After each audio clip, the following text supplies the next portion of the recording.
Olá, que a graça de Jesus esteja com você. Mais um dia, mais uma chance de nós juntos buscarmos o conhecimento da palavra. Muito obrigado por sua companhia. Continue assim conosco nesses dias de reflexão na palavra do Senhor. Estamos juntos nessa jornada, né? Se ainda não é inscrito no nosso canal, por favor, se inscreva. E ao final, se você gostou do nosso conteúdo, não se esqueça de deixar o seu gostei ou não um gostei, tá bom? Vamos ao tema de hoje: condenação.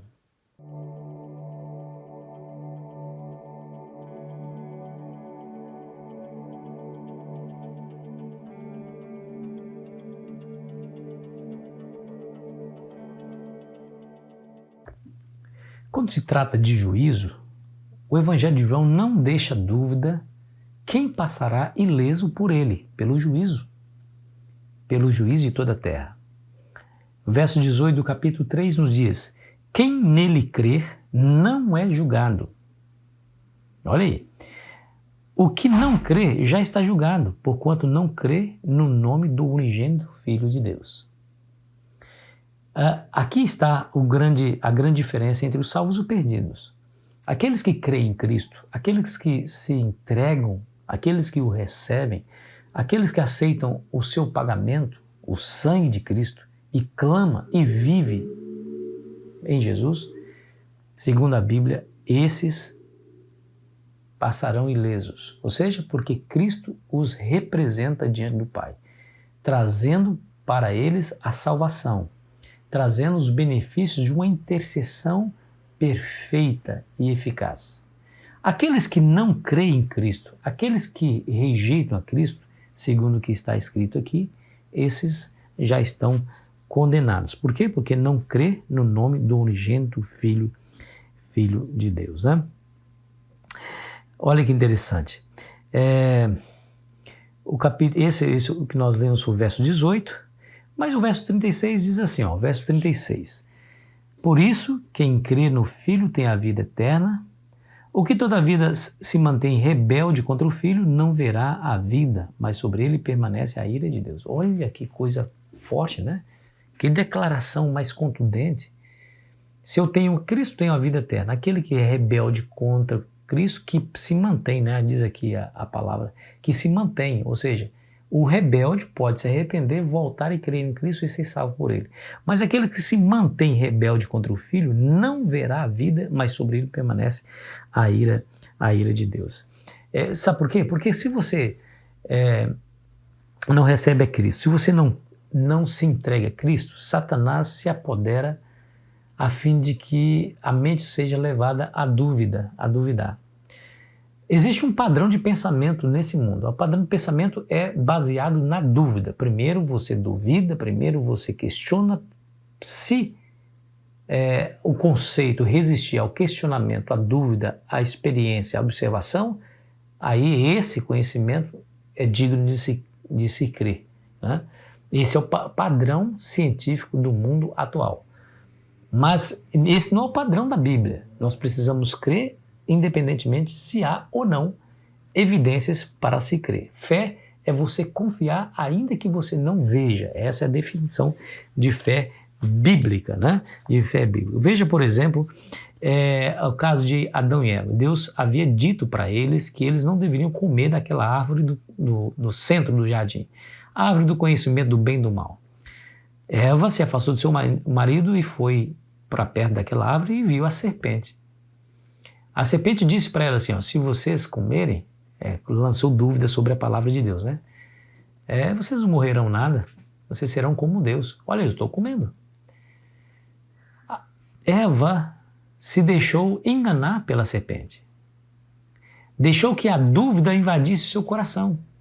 E ela agora, duvidando da palavra de Cristo, a rejeita completamente. Talvez ela tenha se racionalizado. Um Deus de amor jamais vai destruir as suas criaturas. E aí tomou do seu fruto e deu também ao seu marido, e hoje nós sabemos as misérias que nós vivemos por conta dessa simples decisão. Ela, rejeitando a palavra de Deus, abriu espaço e a porta para a dúvida. Quando duvidou, aí Satanás entrou violentamente contra ela e ela caiu em pecado, trazendo miséria e morte para toda a sua descendência. Coisa terrível, né? Cristo foi diferente.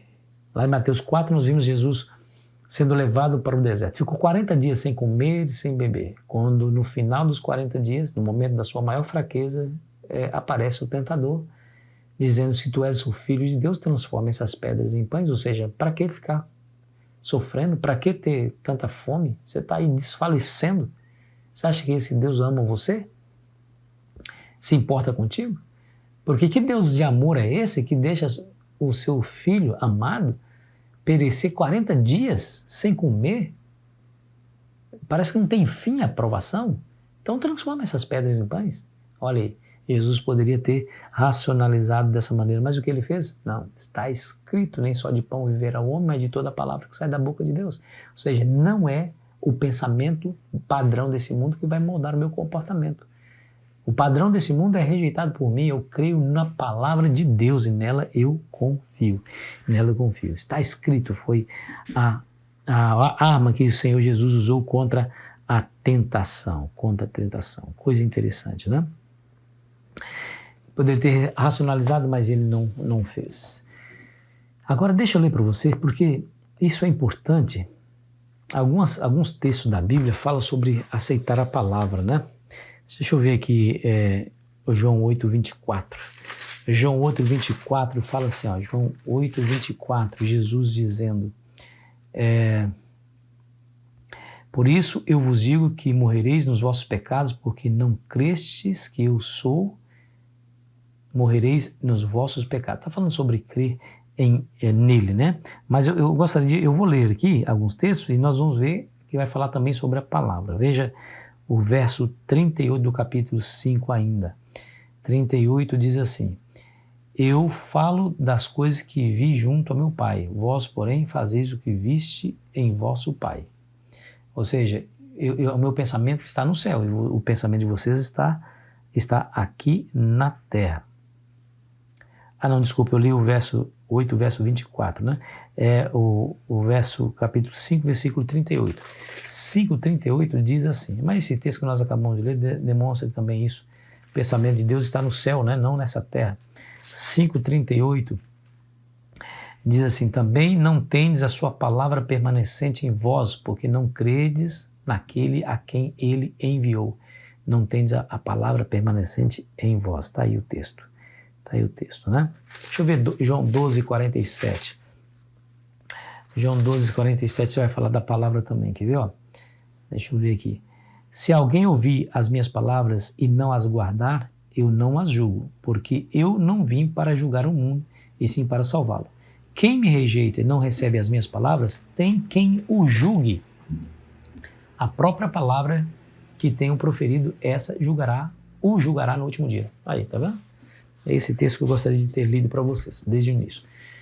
Os outros textos também são importantes, que falam sobre a palavra também. Então, ou seja, eu preciso crer na palavra, ainda que seja totalmente contrário àquilo que meus olhos veem, às evidências que me são apresentadas. Não importa, Jesus disse, assim vai ser, e eu creio, simplesmente creio. Por quê? Porque ele disse, assim como Jesus falou para o diabo, está escrito.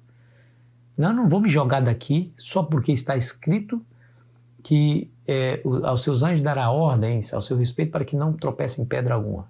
Mas também está escrito, não tentarás o Senhor teu Deus. Então, não vou fazer o que você faz ou o que você fala, porque Deus disse para mim fazer diferente. E não importa, eu confiarei na palavra de Deus. Adão e Eva não confiou na palavra, acreditou na palavra da serpente.